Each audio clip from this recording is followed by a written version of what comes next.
All dear learners, कैसे हैं आप सब लोग। This is excellent coaching classes here and you are almost welcome in your own YouTube channel excellent coaching classes. तो learners, जैसे कि आप सब लोग को पता है, मैं आपको कॉमर्स के लेक्चर्स प्रोवाइड कर रही थी of all the subject accountancy, business studies and economics के। मेरा बिजनेस स्टडीज को लेके चल रही हूँ मैं, एक एक करके आपके सारे सब्जेक्ट कंप्लीट करूंगी। करंटली मैं बिजनेस स्टडीज क्लास 11th को लेके चल रही हूँ, जिसमें मैंने 1 और 2 फर्स्ट एंड सेकेंड से चैप्टर पूरी तरह कंप्लीट हो गया, इंक्लूडिंग अगर मैं आपको कहूँ उनकी केस स्टडीज, इंक्लूडिंग आपका revision section, including detailed explanation on each and every content हो गया। आज मैं आपके लिए चैप्टर 3 नया चैप्टर स्टार्ट कर रही हूँ। आज से न्यू चैप्टर 3 बिजनेस सर्विसेज। ये आपका chapter 3 of TN. Chhabra and Sandhya Chhabra book का। चलिए आज से हम इसे स्टार्ट करेंगे और आज से मैं आपको केस स्टडीज हर टॉपिक की साथ के साथ करवाऊंगी। पहले वाले में तो मैंने आपको इकट्ठा कर दिया था ना, लेकिन आज से मैं आपको हर एक टॉपिक की केस स्टडीज साथ के साथ करवाऊंगी। तो चलिए आज की जो मेरे लेक्चर्स है वो इंट्रोडक्शन के बेसिस पे कि आप इस चैप्टर में क्या क्या पढ़ोगे, what will you going to learn in this chapter. आप इस चैप्टर में क्या क्या लर्न करोगे और कैसे लर्न करोगे, आज का मेरा टॉपिक आपका इसके ऊपर है। तो चलिए अपने वीडियो की शुरुआत करते हैं। और वीडियो की स्टार्टिंग करने से पहले अगर अभी तक आपने मेरे चैनल को सब्सक्राइब नहीं किया तो मेरे चैनल को सब्सक्राइब करिए, बेल आइकन को दबाइए, जिससे आप कोई भी न्यू नोटिफिकेशन को मिस ना कर पाए। तो ये चैप्टर लर्नर्स 3rd है, बिजनेस सर्विसेज। ठीक है, तो पहले अगर हम इंट्रोडक्शन में मैं आपको आज प्रीफेस बता देती हूँ कि आप क्या क्या इस चैप्टर में पढ़ोगे। तो पहले तो ऑफ कोर्स आप पढ़ोगे कि बिजनेस सर्विसेज आखिर होती क्या है,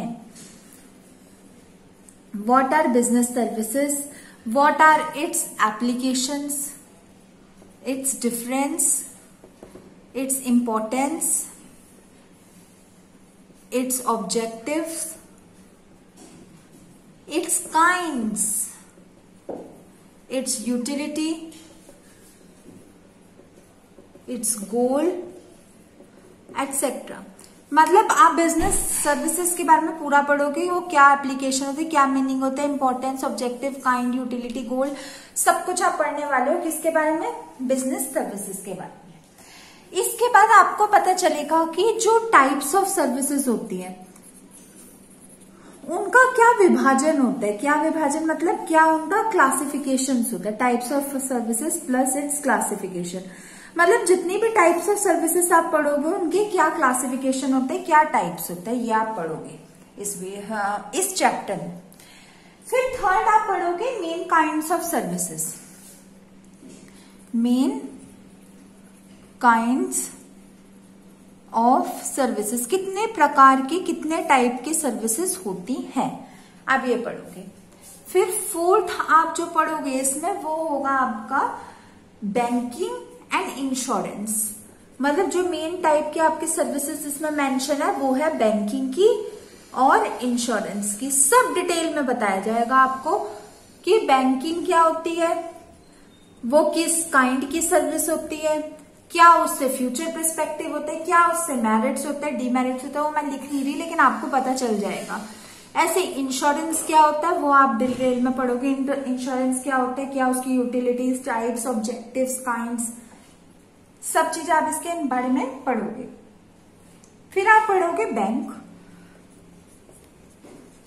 बैंक क्या होता है और टाइप्स ऑफ बैंक, कितने टाइप्स के आपके बैंक होते हैं। Cooperative bank, RBI, commercial bank, कितने टाइप के बैंक होते हैं, रीजनल डेवलपमेंट बैंक, आप उनके बारे में पढ़ोगे। फिर उसके बाद में आप पढ़ोगे मेजर, जो आप मेजर प्रोपोर्शन में टाइप्स ऑफ बैंक्स पढ़ोगे वो होगा आपका कमर्शियल बैंक्स। मतलब ये तो पढ़ोगे 8th के बाद लर्नर्स में यहां पे लिख रही हूं 9th commercial bank plus kind of commercial banks, kind of activities, मतलब ये किस तरीके के काम करते हैं, आप ये पढ़ोगे। जब आप ये पढ़ चुकोगे तो उसके बाद आप पढ़ोगे कॉन्सेप्ट ऑफ ई बैंकिंग। मतलब ई बैंकिंग क्या है, कैसे उसका यूटिलाइजेशन है, क्या उसे करना चाहिए और कैसे चल के वो काम करेगा, how will it work, concept of E banking. फिर जब आप ई बैंकिंग, उसके सारे ये इनकी रिलेटेड टर्म साथ में, वो मैं आपको बता नहीं रही, क्या आप खुद समझ जाना। तो ई बैंकिंग के बारे में फिर आप पढ़ोगे meaning and principle of insurance. Meaning तो मैंने आपको वहां पे भी बता दिया। अब यहाँ पे आप और पढ़ोगे प्रिंसिपल्स ऑफ इंश्योरेंस, क्या प्रिंसिपल्स होते हैं जिसके ऊपर ये वर्क करता है। फिर आप इसके बाद 12th पे पढ़ोगे टाइप्स ऑफ इंश्योरेंस, कितने टाइप के आपके इंश्योरेंस होते हैं। जब आप टाइप्स ऑफ इंश्योरेंस को पढ़ लोगे तो उसके बाद आपके पास आएगी और services, overview of different services, जो कि हो जाएगा आपके postal services and telecom services. Postal services और टेलीकॉम सर्विसेज। जब ये सारा पढ़ लोगे तो ये आपका चैप्टर फिनिश हो जाएगा और इसका आ जाएगा conclusion sectors.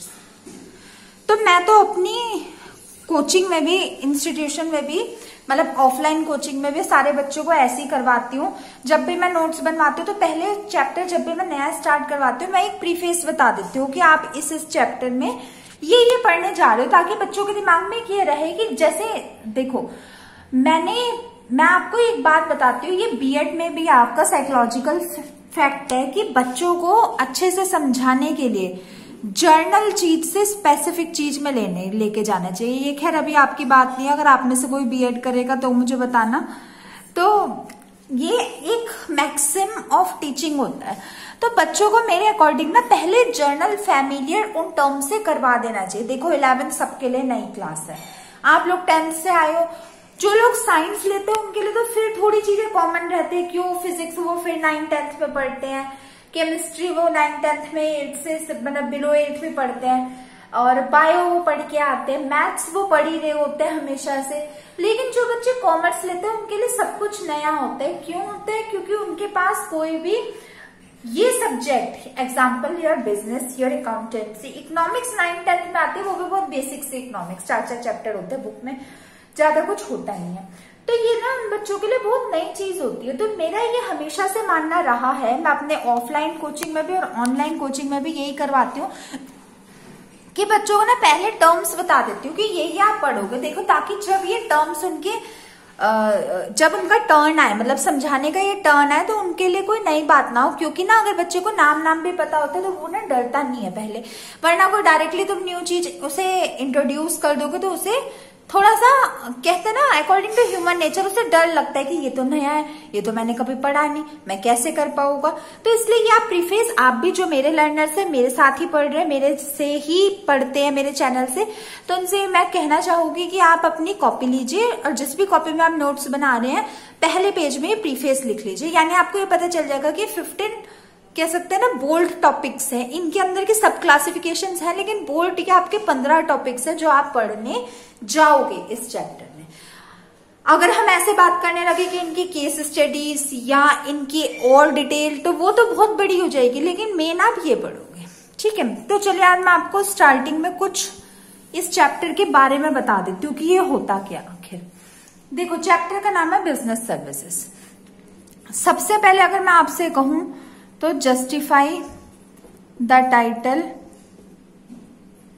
Business services. Business services को जस्टिफाई करो। देखो, मेरी नजरों में एक जो अच्छा टीचर और एक अच्छा स्टूडेंट वो ही होता है तो जो हर चीज के डेप्थ में जाए। ये बात मैंने अपने पहले भी कई बार लेक्चर्स में बता रखा है कि मुझे वो बच्चे अच्छे लगते हैं जो हर बात का आंसर क्यों करके पूछते हैं कि ये ऐसा आया तो क्यों आया। तो इसलिए ना कई बार मैंने आपको बताया है कि जो एग्जामिनर होते हैं, प्रैक्टिकल्स लेने आते हैं लोग, वो क्या करते हैं, वो ना आपका कुछ नहीं पूछता, आप सारा अपना लर्न करके बैठे होते हो, सारे चैप्टर लर्न करके बैठे होते। 11th का तो प्रैक्टिकल्स आपके क्लास की मैम लेगी, जो आपके बिजनेस स्टडीज की मैम होगी। बट अगर आपके मैं 12th की बात करूं तो जो बाहर से प्रैक्टिकल लेने आते हैं ना, वो क्या करते हैं, आप सब लर्न करके बैठे हुए हो, वो क्या करेंगे, उनमें से कुछ पूछेगे ही नहीं। वो क्या पूछ रहे थे, चैप्टर का नाम बताओ, उसे जस्टिफाई करो, चैप्टर में ये है तो इसकी किसने ये प्रिंसिपल दिया, who gave this principle, who gave this concept. तो आपको ये डेप्थ होनी चाहिए। तो पहले मैं आपको जस्टिफाई करवा देती हूँ टाइटल, मतलब टाइटल का मीनिंग बता देती हूँ। वैसे तो डिटेल से मैं कल से स्टार्ट करके आज मैं आपको बता देती हूँ इस चैप्टर में है क्या। तो देखिए ये दो वर्ड से मिलके बना है, बिजनेस प्लस सर्विसेज। आप ऐसे लिख लीजिए, दिस चैप्टर या this term is a combo of two related terms. Related हमने इसलिए कहा है क्योंकि इन दोनों में एक रिलेशन है, क्या है वो मैं बताती हूं। That is business plus services, दो चीजों से मिलके बनाई है। मानते हैं इस बात को, बिजनेस से और सर्विसेज से। अब आप क्या करिए, इनको अलग अलग से डिफाइन कर डालिए। जैसे ये आपका बिजनेस है और ये सर्विसेज, आप बिजनेस को डिफाइन करिए। क्या होता है बिजनेस, फर्स्ट चैप्टर में भी पढ़ा था ना आपने। All those activities which are done to earn more and more profit is called as business। कोई भी वो एक्टिविटी करा जिसकी वजह से मेरा पैसे आए, मुझे पैसों का बेनिफिट हुआ, उसे हम प्रॉफिट कहते हैं। जैसे अगर मैंने एक चीज 500 की लाई, मतलब मेरा जो सीपी है, पोस्ट प्राइस किसी का 500 और एसपी मैंने सेलिंग प्राइस उसका, चलो मैं आपको मान लू 505 में ही बेच दी, तो जो 5 भी रुपीज हुआ वो मेरा प्रॉफिट हुआ। तो अगर मैं कोई, ये बिजनेस है, चाहे 5 रुपए को मैं कह रही हूँ, चाहे 501 में बेचती, 1 रुपए का प्रॉफिट हो, बट कोई भी अगर वो एक्टिविटी आप करो और उसमें आपको प्रॉफिट होए, वो आपका बिजनेस कहलाता है। फिर बात आती है सर्विसेज क्या होता है। अगर मैं बात करूं, देखो जैसे मैं टीचर हूं, मैं आपको टीच कर रही हूँ, ना ही मैंने आपको वैसे फिजिकली कोई चीज दी, कोई गुड्स दिए, ना ही आपने मुझे दिए, मेरी नॉलेज आप तक पहुंच रही है, नॉलेज पहुंच रही है ना, कोई फिजिकल चीज तो नहीं पहुंच रही, तो उसे कहते हैं सर्विसेज। लेकिन अगर मैं बिजनेस की बात करूं, तो बिजनेस में आपकी पैसा आप अगर कमाते हो तो ये आपका गिव एंड टेक रिलेशनशिप से आता है। गिव एंड टेक रिलेशनशिप का मतलब क्या होता है, आप कुछ चीज दोगे, जैसे आपने कोई भी गुड्स दिए और इन रिटर्न आप उनसे मनी लोगे, पैसा लोगे, तो इसमें बायलैटरल ट्रांजैक्शन है, आपने गुड्स दिए उन्होंने मनी लिए। यूनिलैटरल ट्रांजैक्शन क्या होती है, आपने गुड्स दे दिए उन्होंने मनी नहीं दिया अभी तक, वो आती यूनिलैटरल होती है। ये बड़ों का कॉन्सेप्ट, अभी आपको करने की जरूरत नहीं है। लेकिन अगर मैं सर्विसेज की बात करूं, तो सर्विसेज में ऐसे नहीं होता। सर्विसेज में आपके फिजिकल ट्रांजैक्शंस नहीं होती, are not included in this. इसमें आपकी फिजिकल ट्रांजैक्शन नहीं होती, इसमें आपकी स्पेसिफिक नॉलेज को ट्रांसफर किया जाता है। In this specific knowledge is transmitted from one person to another. Specific knowledge आपकी एक पर्सन से दूसरे पर्सन में जाती है। वो पर्सन कौन हुआ, जो नॉलेज के भी दो पार्ट होते हैं, नॉर और नोई। नोअर कौन होता है, जिसे नॉलेज होती है। जैसे अगर एक टीचर है, उसे एक सब्जेक्ट के बारे में नॉलेज है, जैसे मैं कॉमर्स एक्सपर्ट हूं, मुझे उसके बारे में नॉलेज। नोई आप मेरे स्टूडेंट्स हो, आप मेरे से पढ़ रहे हो, तो आप हो गए नोई। मैं अपनी नॉलेज बीइंग अ नोअर आपको दूंगी टू द नोई, जो लेना चाहते हैं। अब मैंने जब आपको अपनी नॉलेज दे दी और आपको मेरे बताया हुआ कॉन्सेप्ट समझ आ गया, तो वो हो जाती है आपकी सर्विसेज। ठीक है लर्नर्स। अब सर्विसेज में सिर्फ हम टीचिंग सर्विसेज नहीं मान सकते, सर्विसेज के बहुत सारे काइंड्स होते हैं। अगर मैं एक डॉक्टर के प्रोफेशन की बात करूं, एक डॉक्टर है, ठीक है, उसने जब अपनी एमबीबीएस करी होगी तो उसने बहुत ज्यादा स्पेसिफिक नॉलेज ली होगी। कम बड़ी बात नहीं है एमबीबीएस करना, सही बात है, स्पेसिफिक नॉलेज ले गई। अगर कोई बंदा नीट करके क्लियर करे, ऐसा नहीं है कि अगर कोई सिंपल प्राइवेट से करे तो नहीं, अगर कोई नीट करके क्लियर करे तो मैं ये क्या मानती हूँ, उस डॉक्टर के अंदर डीप नॉलेज होगी। उसके पास एक पेशेंट आया, ठीक है, उसने उसे अपनी बीमारी बताई, वो बीमारी का उसने इलाज बताया और इलाज बता के उसकी वो बीमारी ठीक कर दी। उसमें सर्विसेज हुई, क्यों, कुछ उसने ना ही उसका लिया ना ही उसने दिया। अब आप कहोगे इन सब केस में एक चीज तो इन्वॉल्व होती है, क्या, पैसा। टीचर भी अपनी चार्ज करती है फीस पढ़ाने की, डॉक्टर अपनी कंसल्टेंट फीस लेते, बिल्कुल ठीक है, आपका सोचना बिल्कुल ठीक है, ये सर्विसेज होती है। आप कहोगे मैंने तो आपसे कहा था कि इसमें फिजिकल ट्रांजैक्शन ऑफ गुड्स नहीं होता, बिल्कुल सही बात है, इसमें फिजिकल ट्रांजेक्शन ऑफ गुड नहीं होता, लेकिन इसमें बस एक चीज ट्रांसमिटेड होती है, एक चीज मतलब एक्सचेंज होती है। वो कौन सी चीज होती है? आपकी मनी। और बताओ मनी क्यों? वही मेरी वाली बात, क्यों का आंसर पूछो। अगर किसी सर्विसेज में आपका मनी इंक्लूड नहीं होगा, अगर आपने टीचर ने आपको पढ़ाया और उसमें मनी नहीं इंक्लूड हुआ, होते हैं कई लोग सोशल वर्क करते हैं, डॉक्टर्स होते हैं जो सोशल वर्क करते हैं, जो उन्होंने मनी नहीं इंक्लूड किया, तो फिर वो इकोनॉमिक एक्टिविटी नहीं कहलाएगी। मतलब फिर वो आपकी इकोनॉमिक एक्टिविटी नहीं कहलाएगी, क्योंकि इकोनॉमिक एक्टिविटी कौन सी एक्टिविटी होती है? ये वो एक्टिविटी होती है जिसमें आपका मनी इंक्लूड होता है, जिसमें आपका प्रॉफिट इंक्लूड होता है। अगर आप कोई बिजनेस या कोई भी वर्क, मैं कह रही हूँ दुनिया का कोई भी वर्क अगर आप कर रहे हो और आपका करने का मोटिव पैसा कमाना है, if you are doing any work in order to earn profit, तो वो आपका इकोनॉमिक एक्टिविटी होगी। और सर्विसेज तो आपकी इकोनॉमिक एक्टिविटी है। कोई भी ये तो नहीं कह सकता कि सर्विसेज इकोनॉमिक एक्टिविटी नहीं है।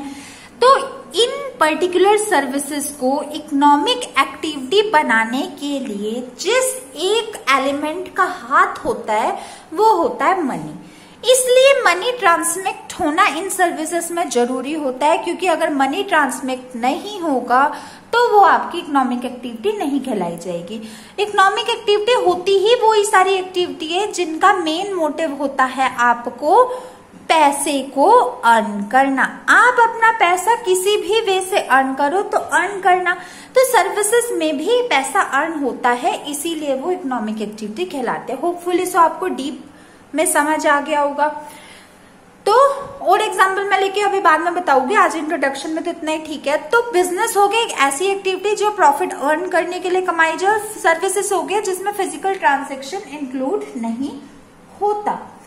तो सर्विसेज वो सारी, आप इसकी डेफिनेशन कल पढ़ाऊंगी मैं आपको, लेकिन मैं बता दूं कि सर्विसेज आपकी वो सारी इकोनॉमिक एक्टिविटीज होती है जो इंटेंजिबल होती है, जिनका काम होता है दो लोगों के बीच में इंटरेक्शन प्रोवाइड करना, और जिस गोल के लिए वो मिले हो वो गोल को अचीव करना।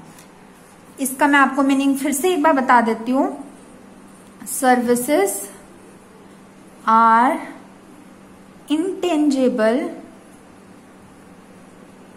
Economic activities. हर जगह यहाँ पे इकोनॉमिक एक्टिविटीज इसके साथ इसलिए आता है क्योंकि इसमें पैसा अर्न किया जाता है। Services are intangible economic activities whose main motive is to earn profit via serving the targeted customers। अपने जो कस्टमर्स हैं उनको सर्व करके, अब इसमें देखो कस्टमर्स कौन से हुए? टीचर के कस्टमर्स एज अ नोई यानी स्टूडेंट्स, और डॉक्टर के कस्टमर पेशेंट हुए। तो आप अपनी टारगेटेड सर्विसेज को प्रोवाइड करके जो पैसा कमाते हो अपना टारगेटेड गोल अचीव करके। What is a targeted goal? Targeted goal का मतलब होता है जिस काम के लिए आप इकट्ठे हुए हो, आए हो, उस काम को अचीव करना। एक टीचर स्टूडेंट क्यों आते हैं साथ में? क्या उनका इंटरेक्शन होता है? ताकि वो आपस में मिलकर टीच कर सके, टीचर टीच कर सके और स्टूडेंट आपका लर्न कर सके, इसीलिए आते हैं ना। अगर मैं कहूं कि एक डॉक्टर पेशेंट क्यों इंटरेक्ट होते हैं? ताकि डॉक्टर क्योर कर सके इलनेस पेशेंट की, और patient in return get rid of sickness, अपनी बीमारी से छुटकारा पा सके। तो इसमें अपना टारगेटेड गोल को अचीव करने के लिए आते हैं ना। तो सर्विसेज में आपके किसी एक पर्टिकुलर गोल को अचीव किया जाता है। जब आपका वो गोल कंप्लीट हो जाता है तो आपकी कह सकते हैं कि काम कंप्लीट हो जाता है। एक वर्ड में आपको और बता देती हूँ, इंटेंजिबल। इंटेंजिबल आपके एसेट्स भी होते हैं। 11th में आपके अकाउंट्स के मैं जल्दी से लेक्चर स्टार्ट करने वाली हूँ, तो आपको पता चलेगा इंटेंजिबल एसेट्स कौन से होते हैं। इंटेंजिबल जब भी आपका वर्ड आ जाए, अगर मैं कॉमर्स की बात ना करूं, अगर मैं इंग्लिश की बात करूं, तो इसकी इंग्लिश का मतलब होता है अनटचेबल, मतलब वो चीजें जिन्हें आप छू नहीं सकते but feel its existence, but feel its existence. वो सारी चीजें जिन्हें आप छू नहीं सकते लेकिन उनके एग्जिस्टेंस को फील कर सकते हो, वो होती है आपकी इंटेंजिबल। तो इंटेंजिबल एसेट्स के आपको मैं एग्जांपल बता देती हूँ। पेटेंट्स होते हैं आपके, कॉपीराइट्स होते हैं, गुडविल होती है, ट्रेडमार्क्स होते हैं। इसका जो एक्ट होता है जिसके थ्रू ये रन करते हैं वो होता है इंटेलेक्चुअल प्रॉपर्टी राइट्स। वो मैं आपको बाद में बताऊंगी, बड़ी क्लासेस का कॉन्सेप्ट है। तो इंटेंजिबल सर्विसेज के लिए इसलिए यूज किया क्योंकि सर्विसेज में वही बात है, आपका कोई भी फिजिकल ट्रांजेक्शंस ऑफ गुड नहीं होता, आपकी सारी एक रिलेशन होता है दो लोगों के बीच में जो आते हैं अपने आप को सर्व करने के लिए, टारगेटेड गोल को अचीव करने के लिए। समझ आ गया लर्नर्स आपको? होपफुली सो एटलीस्ट आज की इंट्रोडक्शन वीडियो के बाद ये तो पता चल गया होगा कि सर्विसेज आखिर होती क्या है। तो चलिए लर्नर्स, आज के लेक्चर्स में इतना ही। आप कॉपी बनाइए नोट्स के लिए, प्रीफेस उतारिए क्या क्या आप पढ़ोगे, और जो मैंने आज आपको बिजनेस सर्विसेज के बारे में इंट्रो समझाया, सेम मेरे लेक्चर से देख के सेम वो इंट्रो आप अपनी कॉपी में लिखिए। होपफुली सो आपको मेरी आज की वीडियो पसंद आई होगी। अगर मेरी वीडियो को पसंद आई है तो मेरी वीडियो को लाइक करिए, मेरे से जुड़े रहने के लिए मेरे चैनल को सब्सक्राइब करिए और बेल आइकन को दबाना तो बिल्कुल ना भूलिए, जिससे आप कोई भी न्यू नोटिफिकेशन को मिस ना कर पाओ। मेरे इन वीडियोस को अपने जैसे ज्यादा से ज्यादा बच्चों के साथ शेयर कीजिए, जिससे ये मोस्ट डिफिकल्ट कॉन्सेप्ट हर एक बच्चे का क्लियर हो जाए। ओके माय डियर लर्नर्स, मैं आपसे मिलूंगी कल की वीडियो में very very soon. Till then good bye and stay tuned and thanks for watching my videos.